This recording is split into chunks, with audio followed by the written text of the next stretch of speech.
Bismillahirrahmanirrahim.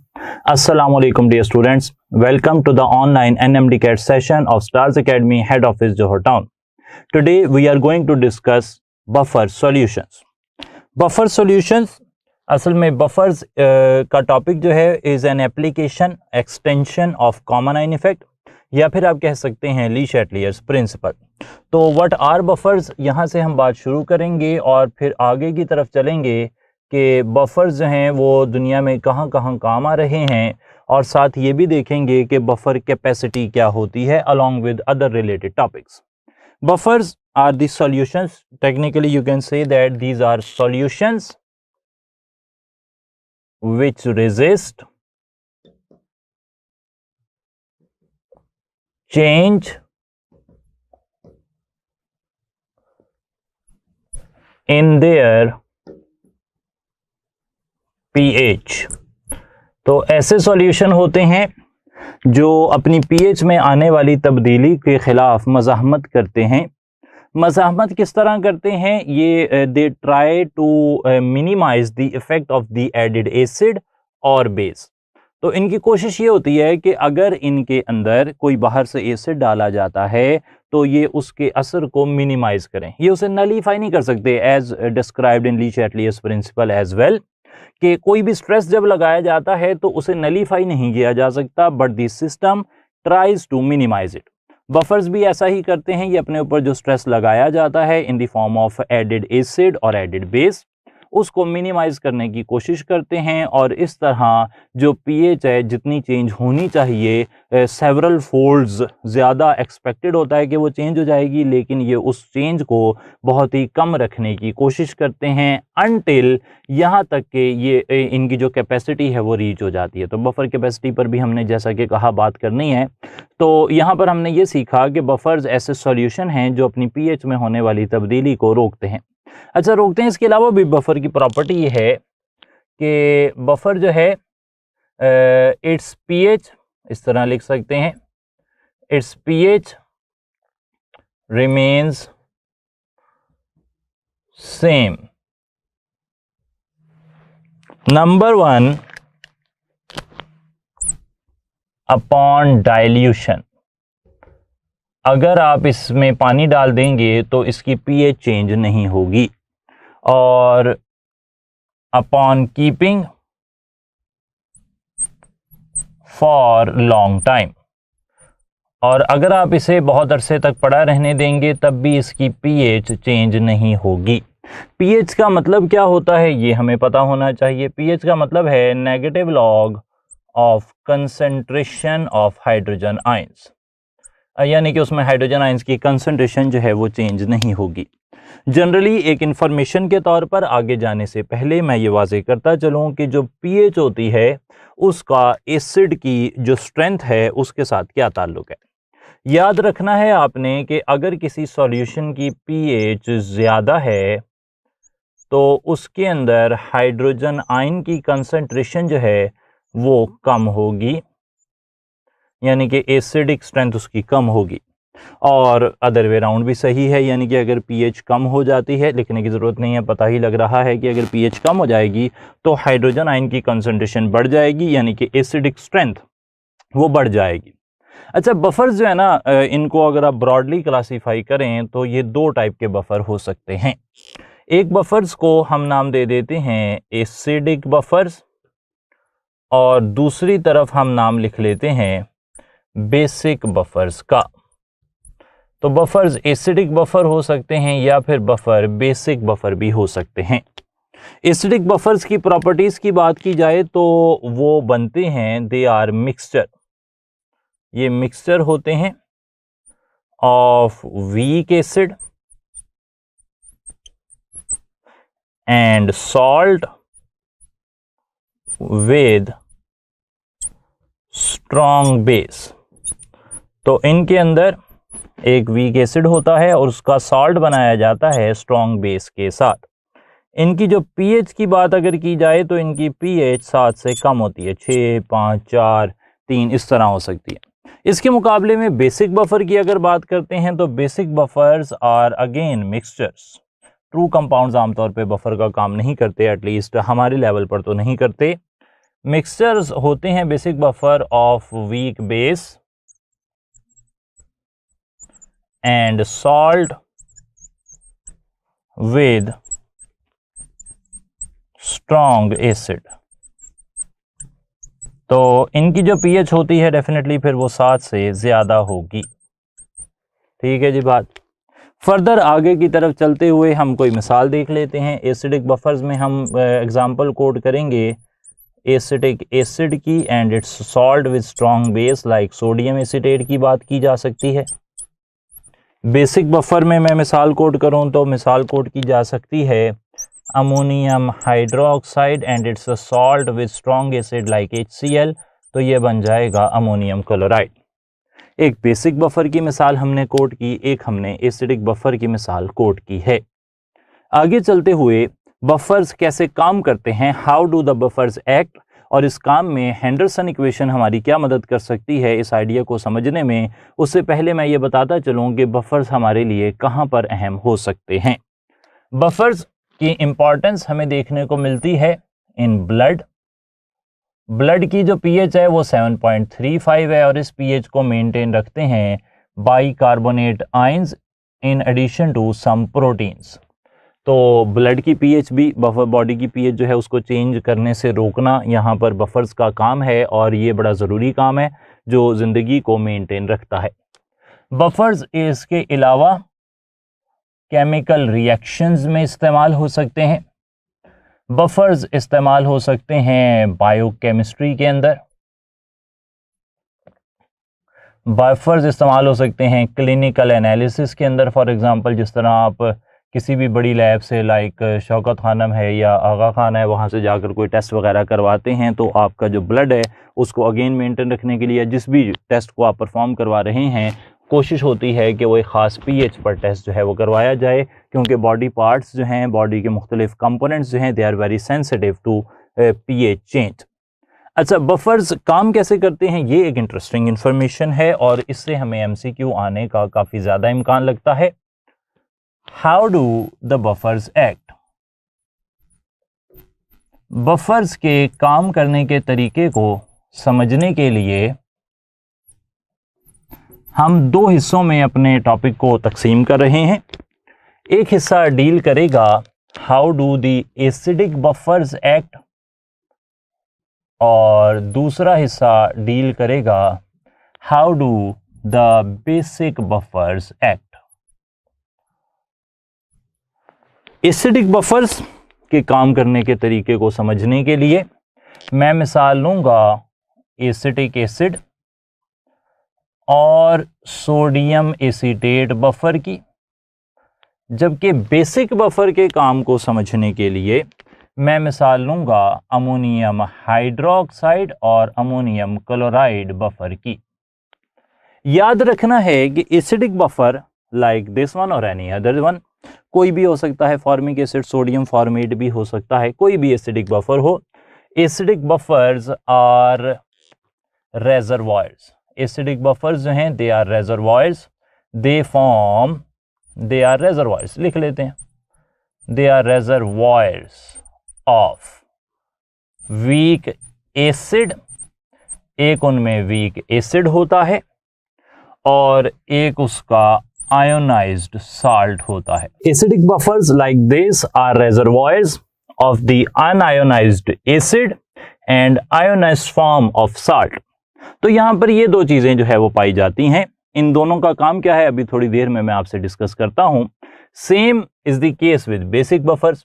Basic buffers are reservoirs. Reservoirs आप जखीरा समझ सकते हैं, reservoirs of unionised basic form and its ionised salt. तो यहां पर ये चीजें होती हैं। अच्छा, पहले अब हम एसिडिक बफर की फंक्शनिंग देख लेते हैं, फिर हम बेसिक बफर की फंक्शनिंग देख लेंगे। तो एसिडिक बफर की फंक्शनिंग में हम समझते हैं कि एसिडिक बफर हो या बेसिक बफर हो, they tend to minimize the effect of added acid और बेस। तो अगर हम ऐसे कर लेते हैं, पहली कंडीशन के अंदर नंबर 1, एसिड जिसे हम ऐसे लिख सकते हैं H पॉजिटिव एडेड। यहाँ पर हमने बाहर से कोई एसिड ऐड कर दिया। अगर हम एसिड ऐड करेंगे तो इस बफर के अंदर जो एसीटेट आयन हैं, they are negatively charge, they will take up the proton and will form acetic acid which is a weak acid, और वो रहना चाहता है अनडिसोसिएटेड, वो आयंस नहीं बनाना चाहता। तो होगा क्या, नतीजा क्या निकलेगा, आपने एसिड डाला, आपने पीएच चेंज करने की कोशिश की, लेकिन हुआ ये कि जो एसिडेट आयन हैं which are coming from salt, ये साल्ट से आ रहे हैं, उन्होंने इन एसिड से रिएक्शन कर लिया और बना दिया अनआयोनाइज्ड एसिड, पीएच चेंज होने से बच गई। इन एडिशन टू दिस, ना सिर्फ ये हुआ कि पीएच चेंज होने से बच गई, ना सिर्फ ये हुआ कि हाइड्रोजन आयन जो हैं वो किसी काम में लग गए, बिजी हो गए, मसरूफ हो गए, अपना काम नहीं कर सके, पीएच को चेंज करने में उतना ज़्यादा ड्रामेटिक किरदार अदा नहीं कर सके जो उनसे एक्सपेक्टेड था, बल्कि कुछ चीज़ें और भी हुई। वो चीज़ें ये हुई कि यहाँ पर जो कंसंट्रेशन ऑफ सॉल्ट है, मैंने जैसा कि पहले बताया कि जो ये आयंस हैं ये कहाँ से आ रहे हैं, ये एसिड से आ रहे हैं, सॉरी ये आयंस कहाँ से आ रहे हैं, साल्ट से आ रहे हैं। आयंस साल्ट से आते हैं और एसिड जो है वो अनआयोनाइज्ड फॉर्म में रहता है। इस बात को और बेहतर करने के लिए मैं यूं भी लिख लेता हूं, क्योंकि कॉमन आयन इफेक्ट आप पढ़ चुके हैं, आप जानते हैं कि जो वीक इलेक्ट्रोलाइट है, एसिड वीक इलेक्ट्रोलाइट है, वो तो आयंस नहीं बनाता, बल्कि स्ट्रॉन्ग इलेक्ट्रोलाइट जो है वो आयंस बनाता है। तो जब एसिडेट आयन कंज्यूम होंगे तो इन ए वे यू विल से कि जो सॉल्ट है वो कंज्यूम हो रहा है, तो सॉल्ट की कंसंट्रेशन यहाँ पर हमें डिक्रीज होती हुई नज़र आएगी। ये इंपॉर्टेंट इन्फॉर्मेशन है, ये समरी है उस आइडिया की जो कि आप बफर कैपेसिटी के बारे में या बफर एक्शन के बारे में समझते हैं। सॉल्ट की कंसंट्रेशन डिक्रीज होगी तो जो फाइनल प्रोडक्ट है वो है अनडिसोसिएटेड एसिड। तो यहाँ पर जो एसिड की कंसंट्रेशन है वो आपको इंक्रीज होती हुई नजर आएगी when an acid is added. तो अनडिसोसिएटेड एसिड की कंसंट्रेशन यहाँ पर बढ़ जाएगी। दूसरा केस यहाँ ये हो सकता है कि आपने बेस या हाइड्रोक्साइड आयन जो हैं वो ऐड कर दिए होंगे बाहर से। अगर आपने बाहर से हाइड्रोक्साइड आयन ऐड किए हैं तो इन दैट केस हाइड्रोक्साइड जो कि स्ट्रॉन्ग बेस होते हैं वो इस वीक एसिड से रिएक्शन करके इस तरह का प्रोडक्ट बनाएंगे, CH3COOH प्लस हाइड्रोक्साइड आयन। यहाँ पर प्रोडक्ट बनेगा इंशाल्लाह अल्लाह के फजल से CH3COO negative plus water. Water भी पीएच पर कोई असर नहीं डालता और सॉल्ट तो वैसे ही असर नहीं डालता। तो in this case you will observe कि जो कंसंट्रेशन ऑफ अनडिसोसिएटेड एसिड है वो कम हो रही है, क्योंकि वो रिएक्शन में इस्तेमाल हो रहा है बेस के साथ, और जो प्रोडक्ट बन रहा है वो वैसे तो आयंस हैं, लेकिन वही अज्यूम के वो आयंस ज़्यादातर जो हैं वो सॉल्ट से ही आते हैं, तो यहाँ पर सॉल्ट की कंसंट्रेशन बढ़ जाएगी। ये इंपॉर्टेंट रिलेशंस जो मैं यहाँ बना रहा हूँ, दीज आर माइटी यूजफुल, जब हम आगे चलकर कुछ MCQs का हिस्सा यहाँ से देखेंगे। अब आ जाते हैं कि अगर बेसिक बफर हो आपके पास तो फिर क्या सूरत हाल होती है। बेसिक बफर में भी बिल्कुल इसी तरीके से मैं दो क्लासिफिकेशन कर लेता हूँ। पहली क्लासिफिकेशन ये है कि you might have added acid या H पॉजिटिव। H पॉजिटिव जो हैं वो आपने ऐड किए होंगे यहाँ पर। अच्छा, अगर आपने यहाँ पर H पॉजिटिव या फिर एसिड जिसे आप कह रहे हैं वो ऐड किया होगा तो एसिड बेस से रिएक्शन करता है, डेफिनेटली बेस से रिएक्शन करता है। तो यहाँ पर रिएक्शन होगा अमोनियम आयन, वो रिएक्शन करेंगे, अमोनियम हाइड्रोक्साइड, अमोनियम आयन नहीं, अमोनियम हाइड्रोक्साइड जो है वो रिएक्शन करेगा H पॉजिटिव से, और रिएक्शन करने से जो फाइनल प्रोडक्ट बन रहा है वो फाइनल प्रोडक्ट बन जाएगा यहाँ पर NH4 पॉजिटिव आयन, और साथ बन जाएगा H2O।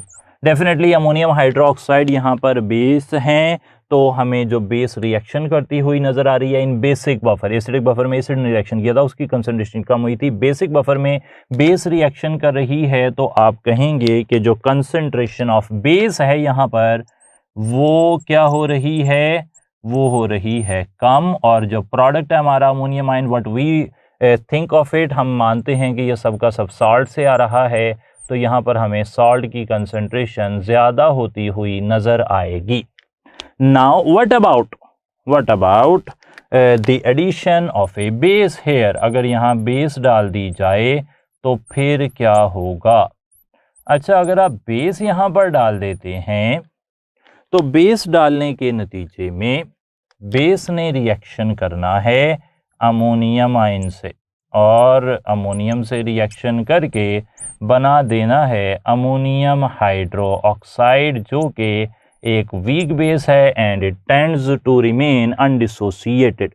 तो यहाँ पर हमें देखने को मिलेगा कि यहाँ पर जो सॉल्ट है वो कंज्यूम हो रहा है, और सॉल्ट से बन क्या रहा है? वो बन रही है बेस, तो बेस की कंसंट्रेशन यहाँ पर इंक्रीज कर जाएगी। अब इन रिजल्ट्स को मैं समराइज कर लेता हूँ, और समराइज इस तरह कर रहा हूँ कि एसिडिक बफर में एसिड डालेंगे तो अनडिसोसिएटेड एसिड की कंसंट्रेशन जो है वो बढ़ जाएगी। नंबर 1, पहला कंक्लूजन, एसिडिक बफर में एसिड डालेंगे तो अनडिसोसिएटेड एसिड बढ़ जाएगा। बेसिक बफर में बेस डालेंगे तो अनडिसोसिएटेड बेस की कंसंट्रेशन बढ़ जाएगी। ठीक है जी बात। एसिडिक बफर में बेस डालेंगे तो जाहिर बात है एसिड कंज्यूम होगा, एसिड की कंसंट्रेशन कम हो जाएगी। बेसिक बफर में एसिड डालेंगे तो जाहिर बात है बेस कंज्यूम होगी। तो बड़े ही नेचुरल जो है ना ये ट्रेंड्स हैं, और इसमें कोई भी जो है ना बहुत ज़्यादा टेक्निकलिटी है सच मैं कहूँगा नहीं है, समझने की हद तक बड़ी आसान बात। एसिडिक बफर का जिक्र तो काफ़ी दफ़ा होता है, बेसिक बफर हमने यहाँ पर एडिशनली आपके लिए डिस्कस कर लिया ताकि कोई भी डाउट जो है वो आपके जहन में ना हो। अब इस आइडिया को आगे लेकर चल रहे हैं, और रिलेशन कायम करने के लिए हम बात करेंगे हेंडरसन इक्वेशन की, विच रिलेट्स द pH और pOH of A buffer with the concentration of salt, acid और बेस यूज्ड, और साथ साथ pKa और pKb से भी रिलेट करते हैं इस आइडिया को। तो हम यहाँ पर दो हेंडरसन इक्वेशंस देखेंगे। पहले हम देख लेते हैं Henderson equation for acid. Acids के लिए अगर मैं pH का रिलेशन बनाना चाह रहा हूं हेंडरसन इक्वेशन के जरिए, तो हेंडरसन इक्वेशन मुझे ये बताती है कि pH ऑफ ए बफर जो है ये डिपेंड करती है pKa ऑफ एसिड पर plus log of concentration of salt divided by concentration of acid. ये वाला नतीजा आ जाता है। यहाँ से 3 अहम बातें मैं आपसे लाजमी शेयर करूँगा। पहली बात ये है, नंबर 1, 3 कंडीशंस शेयर करना चाह रहा हूँ। पहली कंडीशन ये है कि अगर किसी बफर के लिए कंसंट्रेशन ऑफ सॉल्ट और कंसंट्रेशन ऑफ एसिड बराबर हो जाएं, तो फिर इसका नतीजा ये निकलता है कि उसकी जो pH होती है वो उसके pKa के बराबर हो जाती है। सॉल्ट और एसिड बराबर हो जाएंगे ना, log 1 0 होता है। अच्छा, दूसरा अहम कंक्लूजन जो यहाँ से निकल सकता है वो ये है कि कंसंट्रेशन ऑफ सॉल्ट जो है वो हो जाए 10 times the concentration of acid. अगर सॉल्ट की कंसंट्रेशन एसिड की कंसंट्रेशन से 10 टाइम्स ज़्यादा हो जाएगी, यानी कि ऊपर वाली वैल्यू नीचे वाली वैल्यू से 10 टाइम्स ज़्यादा हो जाएगी, तो फिर जो pH है उसका जवाब भी pKa प्लस 1 आ जाएगा, pKa से 1 ज़्यादा आ जाएगा। log 10, यहाँ पे सॉल्ट की कंसंट्रेशन एसिड से 10 टाइम ज़्यादा होगी तो ये log 10 बन जाएगा। log 10 1 होता है, इसलिए हमने ऐसा नतीजा निकाल लिया। तीसरी बात यह है कि अगर concentration of acid concentration of salt से 10 टाइम्स ज़्यादा हो जाए, इन दैट केस अगर डिनोमिनेटर 10 टाइम्स ज़्यादा हो जाता है तो जो pH है वो pKa -1 के बराबर हो जाएगी। यहाँ से फर्दर इस आइडिया को एलैबोरेट करने की ज़रूरत है कि जो पहली कंडीशन है दिस वन, जिसमें सॉल्ट और एसिड की कंसंट्रेशन बराबर होती है, this leads to the formation of best buffer. इस हालात में बफर सबसे अच्छा काम करते हैं। और दूसरा नतीजा ये है कि ये हिस्सा जिसे मैं हाईलाइट कर रहा हूँ pKa+1 एंड pKa-1, इसे अगर मैं समराइज करके लिख लेता हूँ तो ज़्यादा अच्छा हो जाएगा। pH is equal to pKa+-1। इस हिस्से को आप कह देते हैं कि this is the buffer capacity. Buffer जो है ना वो काम करना छोड़ देता है जब उसकी pH की वैल्यू pKa से +1 से एक्सीड कर जाए, यानी कि सॉल्ट की कंसंट्रेशन एसिड से 10 टाइम्स ज़्यादा हो जाए, या फिर एसिड की कंसंट्रेशन सॉल्ट की कंसंट्रेशन से 10 टाइम्स से भी एक्सीड कर जाए, तो फिर बफर pH को जो उसमें रेजिस्टेंस है जो उसने कॉज करनी है वो सिग्निफिकेंटली कम हो जाती है और हम कहते हैं कि buffer capacity has been reached. ये बड़े अच्छे नतीजे हैं, बड़े अहम नतीजे हैं और इसको अभी हम MCQs की शक्ल में जब देखेंगे तो you will definitely find out कि ये चीज़ें जो हैं वो हमारे काम आ रही हैं। दूसरी तरफ ये तो बात हो गई एसिडिक बफर के लिए, लेकिन एसिडिक बफर के तरीके से बेसिक बफर भी यहाँ पर इस्तेमाल हो सकते हैं, उनके लिए भी ये वैल्यूज़ लिखी जा सकती हैं। तो what about basic buffers? Basic buffers के लिए pH तो नहीं लिखेंगे आप डेफिनेटली POH लिखेंगे और pKb के साथ आप उसे रिलेट करेंगे log of concentration of salt divided by concentration of base. Very much like the acidic buffer, यहाँ पर भी हम नतीजे निकालेंगे और पहला इंपॉर्टेंट नतीजा यही होगा कि कंसंट्रेशन ऑफ सॉल्ट अगर कंसंट्रेशन ऑफ एसिड के बराबर हो जाए तो जो बेस की POH है वो pKb के बराबर हो जाएगी। अदरवाइज़ ऐसा भी हो सकता है कि सॉल्ट की कंसंट्रेशन एसिड की कंसंट्रेशन से 10 टाइम्स ज़्यादा हो जाए। इन दैट केस POH जो है वो हो जाएगी बराबर हो जाएगी pKb+1। And third condition would be कि कंसंट्रेशन ऑफ एसिड जो है वो कंसंट्रेशन ऑफ सॉल्ट से 10 टाइम्स ज़्यादा हो जाए। In that case POH will be equal to pKb and -1। Similarly जो बात हमने यहाँ कही कि बेस्ट कंडीशन ये वाली हो जाएगी, सॉल्ट और बेस, सॉरी हमने यहाँ पर एसिड हर बारी मेंशन कर दिया है, अंडरस्टूड है कि यहाँ पर बेस ही है। So necessary changes have been made, यहाँ पर बेस की बात हो रही थी, अंडरस्टूड था, देखकर अंदाजा भी हो रहा था, तो यहाँ पर हमने बेस लिख लिया। और मैं बता रहा था कि ये जो वैल्यू है जहाँ पर सॉल्ट और बेस की कंसंट्रेशन बराबर होती है उससे बेस्ट बफर बनेगा, बेसिक बफर बेस्ट बनेगा। अगर सॉल्ट की कंसंट्रेशन बेस से 10 टाइम ज़्यादा हो जाए या बेस की कंसंट्रेशन सॉल्ट से 10 टाइम ज़्यादा हो जाए तो इन बोथ दी केसेस जो POH है वो pKb+-1 के बराबर आ जाएगी। जिस तरह pH is equal to pKa+-1 buffer capacity को शो करता है, बिल्कुल इसी तरीके से अगर बेस की बात की जाए तो POH is equal to pKb+-1 ये शो करता है बेसिक बफर की बफर कैपेसिटी को, और अगर इससे आगे जाया गया तो फिर जो है वो बफर काम करना छोड़ देगा। ये सारा आइडिया आपसे डिस्कस करने के बाद अब हम यहाँ पर कुछ MCQ देख लेंगे and then we will move forward और बात होगी सॉल्युबिलिटी प्रोडक्ट की। First question is which of the following is not a buffer solution.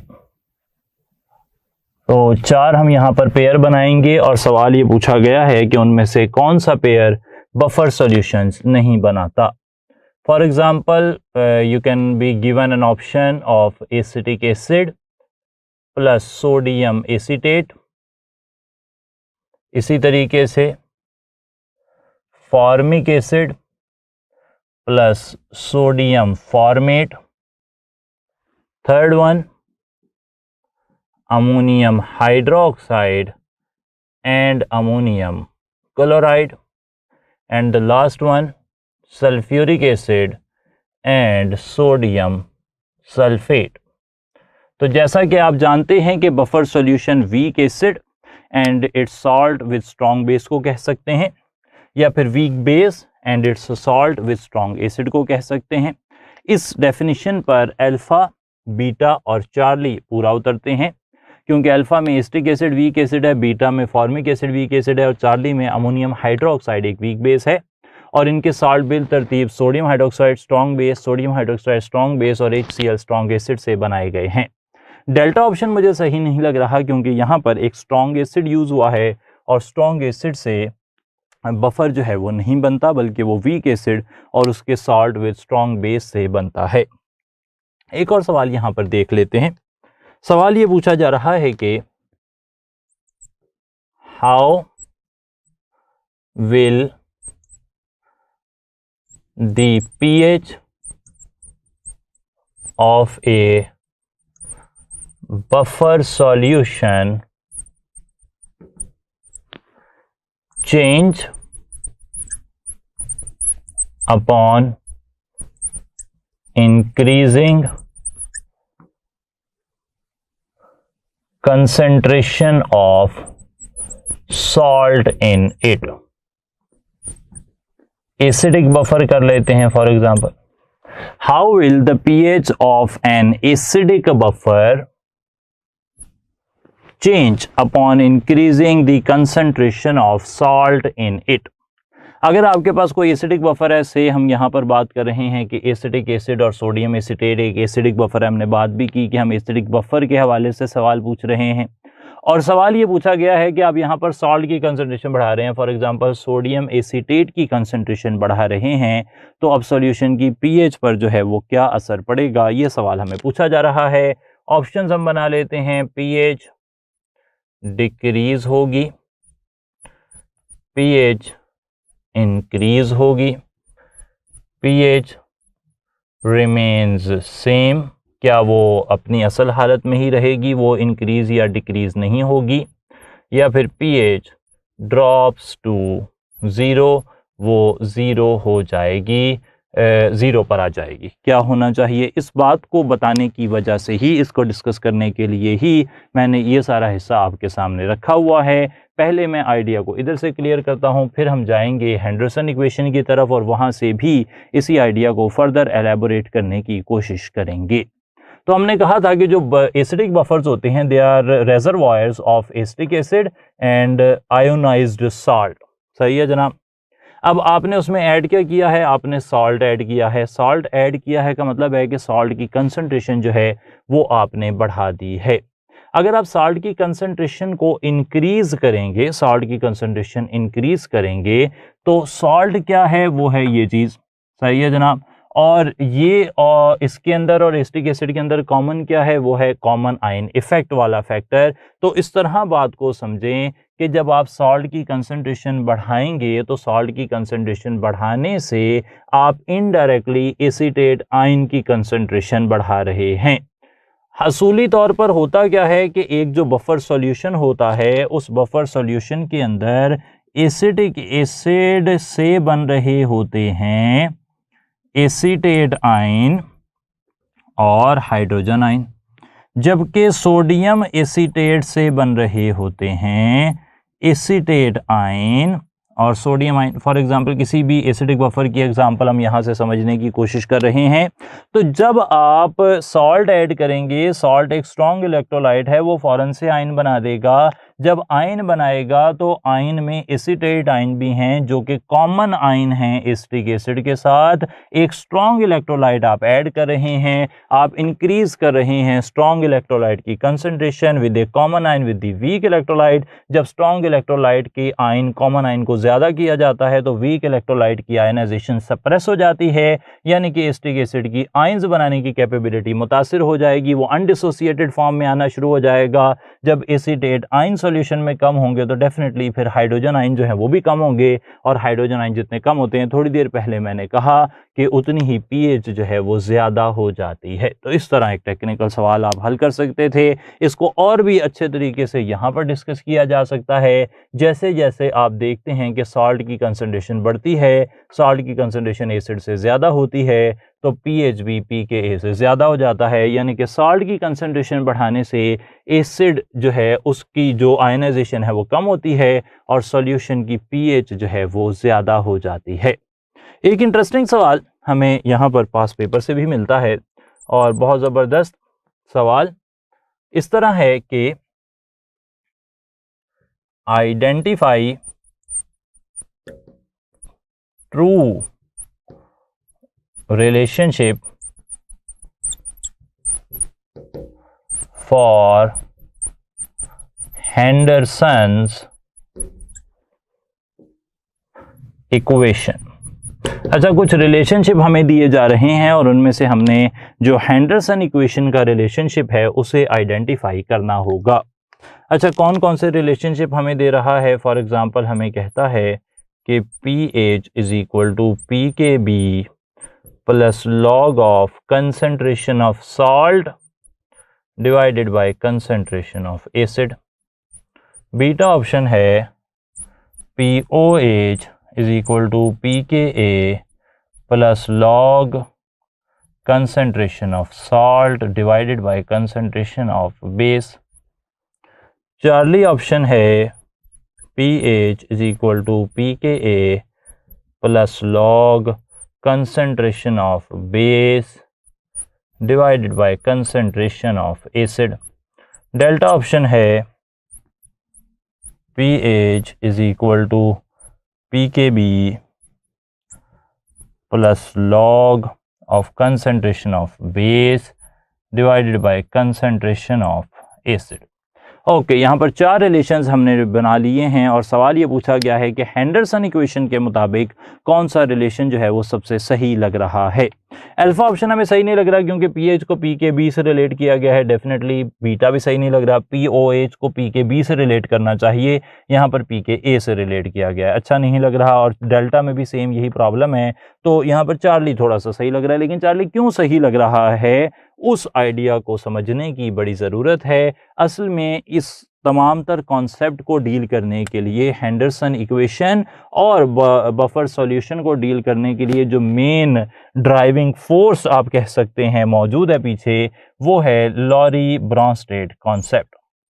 उसका थोड़ा सा आइडिया हमें होना चाहिए और वहाँ से ही इस सवाल का ओरिजिन निकलता है, लॉरी ब्रॉन्स्टेड कॉन्सेप्ट।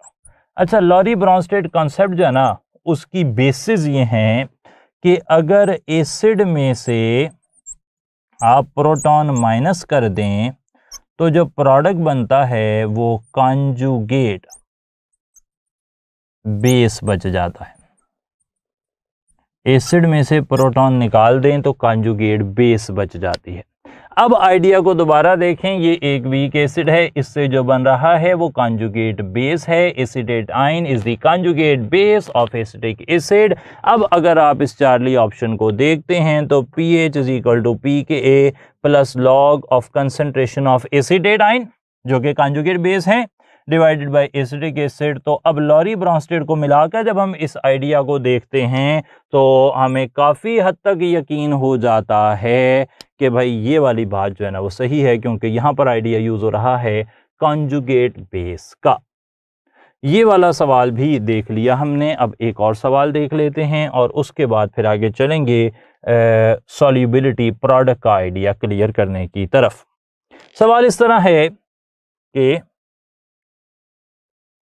for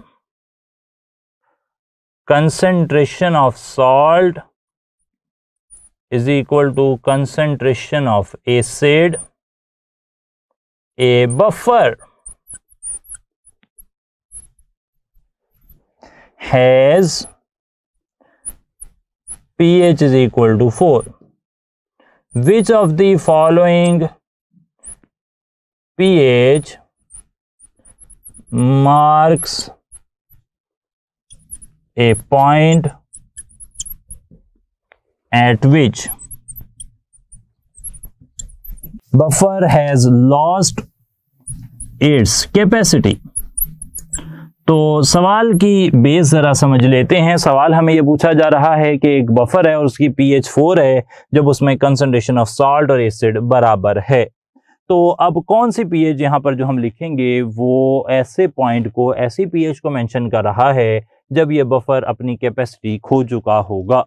चार ऑप्शंस यहाँ पर बना रहे हैं और एक ऑप्शन यहाँ पर पहला है 3.5 pH, बीटा ऑप्शन है 4.5 pH, चार्ली ऑप्शन है 4 pH और डेल्टा ऑप्शन है 5.5 pH। हमने ये सीखा हुआ है कि buffer capacity is marked by pH is equal to pKa plus minus 1। पहली इंफॉर्मेशन हमें ये बता रही है जब कंसंट्रेशन ऑफ साल्ट और एसिड बराबर है तो pH is equal to pKa, यानी कि उसकी pKa 4 थी, उसकी pH भी 4 आ रही है। ये इंफॉर्मेशन स्टार्ट से हमें मिली। फिर हमें पता लगा कि बफर कैपेसिटी कहाँ तक होती है, pKa +-1 तक, यानी कि अगर उसकी pKa की वैल्यू जो है 4 है, pH की वैल्यू 4 है, तो वो 5 तक भी काम करेगा, वो 3 तक भी काम करेगा, उसके बाद वो डीनेचर हो जाएगा, ख़राब हो जाएगा, अपनी कैपेसिटी खो देगा। तो यहाँ पर एक ऑप्शन है 3.5, वो 3 से 5 की रेंज में है, 4.5 3 से 5 की रेंज में है, 4 3 से 5 की रेंज में है, लेकिन ये जो डेल्टा ऑप्शन है 5.5 ये 3 से 5 की रेंज में नहीं है, उससे परे चला गया है। तो pH अगर pKa +-1 से बियॉन्ड चली जाए तो फिर जो हमारा बफर है वो अपनी कैपेसिटी खो देता है। सही आंसर हो गया डेल्टा 5.5। चलें फिर आगे की तरफ चलते हैं, सॉल्युबिलिटी प्रोडक्ट डिस्कस करते हैं। सॉल्युबिलिटी प्रोडक्ट की बात करते हैं। Solubility product which is represented by KSP is basically a concept that deals with solubility of sparingly soluble salts. sparingly soluble salts ऐसे salts जिनकी पानी में हल पजीरी जो है solubility वो काफ़ी कम है, उनके लिए अगर आप उनके आयंस की कंसंट्रेशन को मल्टीप्लाई कर लें raise to power a coefficient that relates to their moles in balanced equation, तो उससे हमें KSP मिलता है। इस आइडिया को क्लियर करने के लिए मैं यहाँ पर एग्जांपल्स ले रहा हूँ, दो एग्जांपल कोट कर लेता हूँ, एक पहले specific example and then we will generalize it. तो हम ऐसे कह सकते हैं कि अगर आपके पास लेड क्लोराइड है तो लेड क्लोराइड से बनते हैं लेड आयंस और दो क्लोराइड आयंस बन रहे हैं। अगर आप यहाँ पर सॉल्युबिलिटी प्रोडक्ट की डेफिनेशन लिखें तो solubility product is the product of concentration of ions of a sparingly soluble salt raised to power equal to coefficient in balanced chemical equation। तो ये आ जाएगा जी solubility product। इसी तरीके से अब इस आइडिया को जनरलाइज कर लूँ अगर मैं, तो ऐसे कहा जा सकता है for a salt AXBY, ions अगर मैं बनाता हूँ AXBY के लिए तो ये आयंस बन जाएंगे XA + Y + YB - X। अच्छा, अब अकॉर्डिंग टू द डेफिनेशन जो कि मैंने अभी आपसे शेयर की, मैं यहाँ पर KSP लिखता हूँ। KSP की वैल्यू आ जाएगी KSP is equal to the product of concentration of ions, concentration of ions raised to power equal to coefficient in their balanced chemical equation। तो ये है KSP। KSP के बारे में फर्दर कुछ इंफॉर्मेशन शेयर करें तो it depends only on temperature just like Kc। it is independent, ये इंडिपेंडेंट होता है definitely of change in concentration, change in volume, change in pressure, addition of catalyst. इस तरह की चीज़ों का कोई असर नहीं पड़ता किसके ऊपर जी, KSP के ऊपर। अच्छा, KSP को हम रिलेट कर सकते हैं, एक और रिलेटेड टर्म है, कुछ होते हैं प्रेसिपिटेशन रिएक्शंस। प्रेसिपिटेशन रिएक्शंस के अंदर ना प्रेसिपिटेट बनते हैं, सॉलिड मैस जो है आयनिक कंपाउंड का वो सेटल डाउन हो जाता है। उससे रिलेट करते हुए अगर मैं KSP को जिक्र करूं तो आपने याद रखना है कि KSP जो है ना उसका रिलेशन हम निकाल सकते हैं आयोनिक प्रोडक्ट से। इस आइडिया को पहले समझ लें, फिर हम इसके कुछ रिलेशंस जो हैं वो लिखते हैं, फिर हम आगे रिलेट करेंगे KSP को सॉल्युबिलिटी के साथ। फॉर एग्जांपल एक कोई पर्टिकुलर रिएक्शन है और उस रिएक्शन के अंदर जो आपका स्पेरिंगली सॉल्युबल साल्ट बन रहा है, जस्ट इमेजिन कि उसकी जो सॉल्युबिलिटी प्रोडक्ट है वो है 2 × 10⁻⁻10। जस्ट इमेजिन सॉल्युबिलिटी प्रोडक्ट की वैल्यू उसकी कितनी है, 2 × 10⁻⁻10 है। ये आपने लिटरेचर में देखा, लिखा हुआ आपको मिल गया। अब आपने क्या किया कि आपने वो पर्टिकुलर साल्ट लिया और आपने उसे ना पानी में डाल दिया। अब डाल दिया तो आपने उसके अंदर आयंस पानी में जो है वो डाल दिए हैं, आयनिक कंपाउंड डाला है, उससे आयंस बनेंगे और उन आयंस की कोई ना कोई कंसंट्रेशन होगी। अब उस कंसंट्रेशन का हासिल ज़रब, जिसे प्रोडक्ट कहते हैं, वो आपने निकाल लिया। अच्छा, वो प्रोडक्ट जब आपने निकाला है तो वो प्रोडक्ट 3 तरीक़ों से आ सकता है। या तो वो वैल्यू इस वैल्यू से छोटी हो सकती है, या इसके बराबर हो सकती है, या इससे बड़ी हो सकती है। ठीक है जनाब। उसी बात को रिलेट करते हुए हम KSP को आयनिक प्रोडक्ट से रिलेट करते हुए 3 नतीजे बना रहे हैं। पहला नतीजा ये है कि या तो ये हो सकता है कि जब आप एक्चुअल में साल्ट को डिसॉल्व करें तो उस साल्ट के जो कंसंट्रेशन ऑफ आयंस है उसका प्रोडक्ट KSP के बराबर होगा। अगर KSP के बराबर आ जाए वैल्यू तो इसका मतलब है कि जो सॉल्यूशन बना है ना वो सैचुरेटेड है, उसमें जितने आयंस एक्सपेक्टेड थे उस स्पेरिंगली सॉल्युबल साल्ट के उतने ही मौजूद हैं। दूसरा रास्ता ये हो सकता है कि KSP की वैल्यू जो है वो ज़्यादा हो और इस वक्त जो आयंस एक्चुअल में आपने डाले हैं उन आयंस की जो कंसंट्रेशन है उसका प्रोडक्ट जो है वो कम हो। इन दिस केस, इस पर्टिकुलर हालत में आप कहेंगे कि अभी मज़ीद आयन सॉल्यूशन में डाले जा सकते हैं, या फिर मैं कह सकता हूं कि जो सॉल्यूशन है इट इज़ अनसैचुरेटेड। तीसरा रास्ता ये हो सकता है कि आपने जो आयंस डाले हैं वो ज़रूरत से बहुत ज़्यादा डाल दिए हैं, और जब ज़रूरत से ज़्यादा आयंस डाल देंगे तो फिर आयोनिक प्रोडक्ट एक्चुअल आयंस का, उनकी कंसंट्रेशन का वो ज़्यादा आ जाएगा, जबकि जो KSP है वो कम रह जाएगी। In this case you will say कि जो आपका सॉल्यूशन है फ़िलहाल इट इज़ सुपर सैचुरेटेड। इसमें आयंस की कंसंट्रेशन इस पर्टिकुलर टेम्परेचर पर जो सैचुरेटेड सॉल्यूशन बनाने के लिए कंसंट्रेशन चाहिए थी उससे भी ज़्यादा हो गई है। अच्छा, ये 3 नतीजे हमें यहाँ से मिलते हैं। यानी कि मैं कह सकता हूँ कि अगर आयनिक प्रोडक्ट ज़्यादा है KSP तो सॉल्यूशन सुपर सैचुरेटेड है, उसमें जो है ना प्रेसिपिटेट बन जाएंगे, तो सुपर सैचुरेटेड सॉल्यूशन से प्रेसिपिटेट बन जाते हैं। एक्सेस अमाउंट जो है सॉल्यूट की it settles down as precipitate. तो पहले जो सॉल्युबिलिटी प्रोडक्ट है ये हमें प्रेसिपिटेशन रिएक्शंस के अंदर काफ़ी इंपॉर्टेंट इंफॉर्मेशन जो है वो फराहम करता है। अब आगे की तरफ चलते हुए मैं रिलेट कर रहा हूँ KSP को सॉल्युबिलिटी से। KSP अगर मान लें कि S is the solubility, just imagine solubility of A salt जो है वो आप S से जाहिर करते हैं, तो याद रखना है for the type of salts AB यानी कि अगर दोनों जो कैटाइन है एनाइन है वो एक एक हैं, तो फिर जो सॉल्युबिलिटी और KSP का रिलेशन है वो ये है कि KSP is equal to solubility का स्क्वायर। इसे आप हल करें तो आप ऐसे भी कह सकते हैं कि KSP की जो वैल्यू है उसका अगर आप स्क्वायर रूट ले लेंगे तो आपको सॉल्युबिलिटी मिल जाएगी।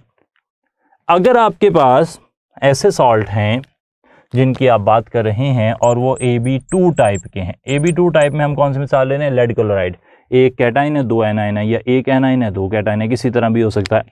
तो वहां पर जो KSP की वैल्यू आती है वो आती है 4S3। ठीक है जनाब, बात 4S3 आ जाती है। या फिर आप ऐसे भी कह सकते हैं कि आप KSP को 4 से डिवाइड कर दें और फिर सारे का 1/3 अगर आप ले लें तो आपको सॉल्युबिलिटी मिल जाएगी। इन फार्मूलाज से भी आगे हमें सवाल देखने को मिलते हैं, हम इन्हें हल करते हैं और यहाँ से हमें इन्फॉर्मेशन मिल सकती है अबाउट सॉल्युबिलिटी देकर KSP पूछा जा सकता है, KSP देकर सॉल्युबिलिटी पूछी जा सकती है। तो इस तरह की बातें हम यहाँ से एक्सपेक्ट करते हैं। जो चीज़ हम एक्सपेक्ट करते हैं उसके लिए हम कोई प्रैक्टिकल एग्जाम्पल एक सोच लेते हैं जिसे हम सॉल्व करें और हमारा जो अंडरस्टैंडिंग है वो बेहतर हो जाए। एक एग्जाम्पल ऐसी मैं कोड कर रहा हूँ सवाल की शक्ल में, K2CrO4 रिवर्सिबल रिएक्शन, यहाँ से बन रहे हैं 2K प्लस CrO4 -2। तो सवाल ये पूछा जा रहा है दी KSP will be for this reaction will be. एक रिएक्शन है और रिवर्सिबल रिएक्शन है एक स्पेरिंगली सॉल्युबल सॉल्ट के लिए फॉर एग्जांपल, और उसके लिए हम जो है ना सोच रहे हैं कि यहाँ पर जो सॉल्युबिलिटी प्रोडक्ट है KSP है उसकी वैल्यू क्या होगी। अच्छा, तो यहाँ पर पहले मैं ये बता दूं कि पोटाशियम क्रोमेट डेफिनेटली थोड़ा सा ज़्यादा सॉल्युबल हो सकता है, but we are just dealing with the idea. ठीक है जनाब, आप सिल्वर क्रोमेट भी फ़र्ज़ कर सकते हैं। हमारा मकसद ये है कि 2 कैटाइंस और 1 एनाइंस के हवाले से बात की जाए। अच्छा, तो अल्फ़ा ऑप्शन हम यहाँ पर ये बना सकते हैं कि जो KSP है वो आपको ये हो सकता है कि पोटाशियम आइंस हैं एंड क्रोमेट आइंस है। एक ऑप्शन ये हो सकता है। बीटा ऑप्शन ये हो सकता है कि KSP is equal to potassium ions की पावर 2 और क्रोमेट आयंस की पावर 2, दोनों 2 हो सकते हैं। चार्ली ऑप्शन ये हो सकता है कि KSP is equal to potassium ions into chromate ions और उसकी पावर जो है वो 2 है। डेल्टा ऑप्शन हो सकता है कि KSP is equal to potassium ions की कंसंट्रेशन का स्क्वायर है और क्रोमेट आयंस जो हैं उनकी पावर -2 है।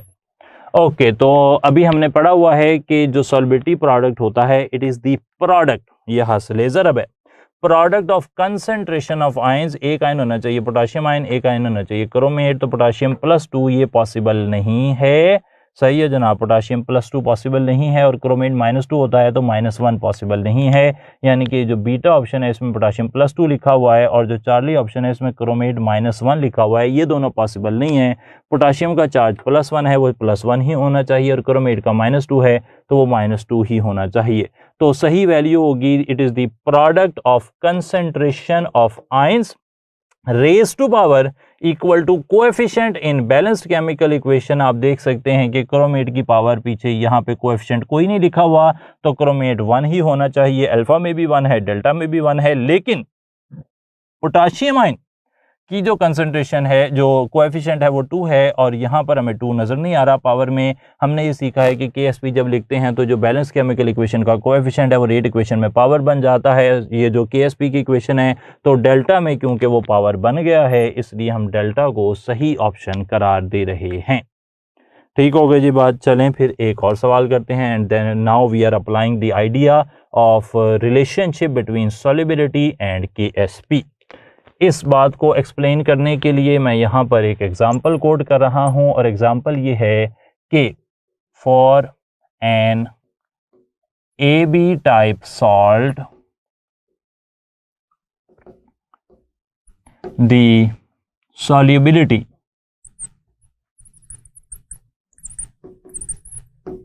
is 9 into 10 raised to power -9। सही है जनाब। तो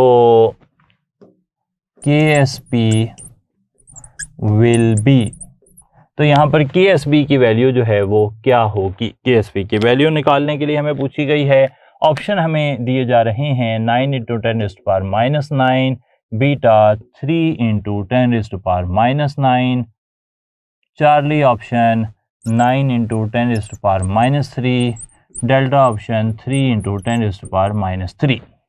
ओके जनाब, तो अब यहाँ पर जैसे ही हमें पता लग गया AB टाइप साल्ट, मैंने तो एक बड़ी ही जनरल एग्जांपल ले ली। बुक में जब आपको पेपर में सवाल आएगा तो कोई एग्जांपल कोड की हो सकती है जिसके अंदर 2 आयंस हों, लाइक सिल्वर क्लोराइड कोड किया जा सकता है। तो अगर ऐसा है AB टाइप साल्ट है और उसकी सॉल्युबिलिटी है, उससे हमें KSP निकालना है, तो सॉल्युबिलिटी से KSP निकालने का क्या तरीका है कि सॉल्युबिलिटी का जो स्क्वायर होता है, सॉल्युबिलिटी का स्क्वायर वो बराबर होता है KSP के।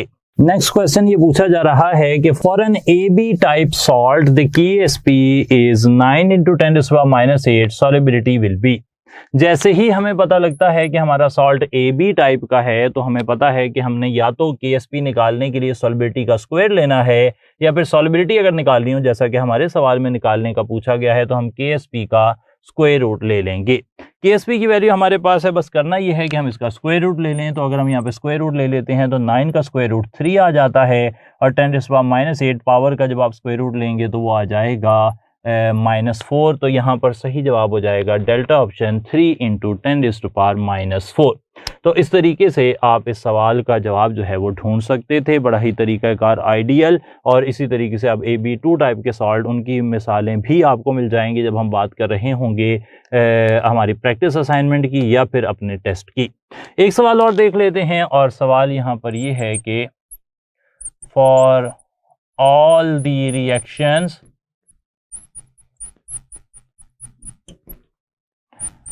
that involve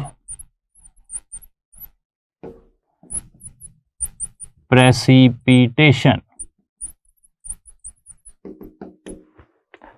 Dash concept is always useful.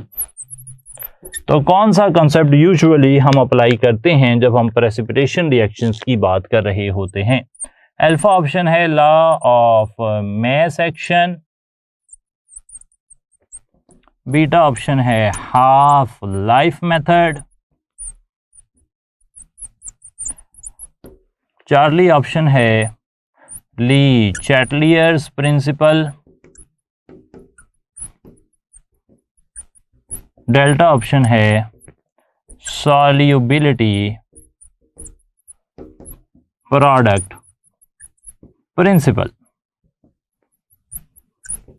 तो याद रखना है हमेशा कि जो प्रेसिपिटेशन रिएक्शंस हैं उनमें हमेशा ये वाला फिनोमेनन जो है ना ये हमारे काम आता है कि कई दफ़ा जो KSP है उससे ज़्यादा आयंस अंदर सॉल्यूशन में मौजूद होते हैं, आयनिक प्रोडक्ट ज़्यादा होता है, KSP कम होता है, तो फिर वो जो एक्सेस साल्ट है it settle down in the form of precipitates और वो सुपर सैचुरेटेड सॉल्यूशन से सैचुरेटेड सॉल्यूशन की तरफ जाने की कोशिश करता है। तो ये जो चीज़ है ये असल में बेसिस है ऑफ प्रेसिपिटेशन रिएक्शन। तो आपने कहना है कि जो सॉल्युबिलिटी प्रोडक्ट प्रिंसिपल है यानी कि सॉल्युबिलिटी प्रोडक्ट का आयोनिक प्रोडक्ट के साथ जो रिलेशन है ये बेसिस है किस चीज़ का? ये बेसिस है प्रेसिपिटेशन रिएक्शंस में किसी भी सॉल्ट के किसी भी आयोनिक कंपाउंड के प्रेसिपिटेट बनाने के पीछे। ठीक हो गया जी बात। तो ये आपने याद रखना है कि यहाँ पे डेल्टा ऑप्शन जो है वो सही हो जाएगा। सही है जनाब, ये बात आपके सामने बिल्कुल क्लियर हो गई है। तो इसके साथ ही आज का हिस्सा हमारा मुकम्मल होता है। नेक्स्ट टाइम इंशाल्लाह बात होगी टेस्ट की डिस्कशन के साथ और उस डिस्कशन के अलावा फिर आगे चलेंगे और फर्दर कुछ यूनिट्स देखेंगे। तब तक के लिए अपना बहुत ज़्यादा ख्याल रखिए। Thank you so much. अस्सलाम वालेकुम।